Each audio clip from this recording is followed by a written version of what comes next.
देवी भराडीच्या वार्षिक जत्रोत्सवानिमित्त प्रशासनाने सर्व खबरदारी घेतलेली आहे। एकंदरीत गर्दी नियंत्रण, घातपात विरोधी यंत्रणा, त्यानंतर आपत्कालीन परिस्थिती, वाहतूक नियंत्रण या सर्व दृष्टिकोनातून एकंदरीत पोलीस प्रशासन सज्ज आहे।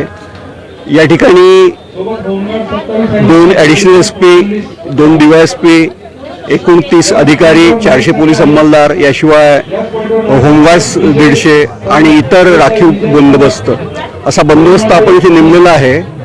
हा बंदोबस्त दिवसा आणि रात्री दोन्ही शिफ्टमध्ये कार्यरत राहणार आणि एकंदरीत संपूर्ण यात्रेचं पुरेपूर नियोजन करण्यात आलेलं आहे। बाहेरून देखील काही मागवलेले आहेत। अगदी बरोबर, आपल्या जिल्ह्यामध्ये जिल्हा परिषदेच्या निवडणुका कालच पार पडल्या आहेत आणि उद्या मतमोजणी आहे। त्यामुळे संपूर्ण जिल्ह्यामध्ये जिल्हा परिषद आणि पंचायत समितीच्या निवडणुकांचे निकाल देखील जाहीर होतील। त्याच पद्धतीने यात्रेचा देखील महत्त्वाचा दिवस आहे।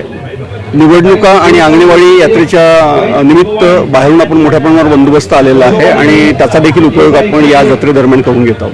बाहेरून कोण वगैरे मुवमेंटसाठी नेमकी काय दक्षता घेण्यात आलेली आहे? जे कोणी VIP येतात त्यांचा ज्या पद्धतीने दौरा कार्यक्रम आपल्याला प्राप्त होतो त्यानुसार VIP रूटचे नियोजन आणि त्यांच्या दौऱ्याचे नियोजन केले जाते। आपण त्या दृष्टीने तयार आहोत। अद्यापपर्यंत सध्या तरी आपल्याला तशी काही CCTVच्या माध्यमातून कशी नजर ठेवण्यात आली आहे? किती CCTV? प्रशासनाकडून अंगणेवाडी, मंदिर विश्वस्त आणि ग्रामपंचायतला आम्ही जी काही विनंती केली त्यानुसार त्यांनी काही वाढीव CCTV लावलेले आहेत। याशिवाय ड्रोनद्वारे देखील आम्ही या ठिकाणी पूर्ण गर्दीवर आणि आजूबाजूच्या रस्त्यांवर देखरेख करणार आहोत आणि त्या सर्व गोष्टीचा फीड आमच्या नियंत्रण कक्षाला राहणार आहे।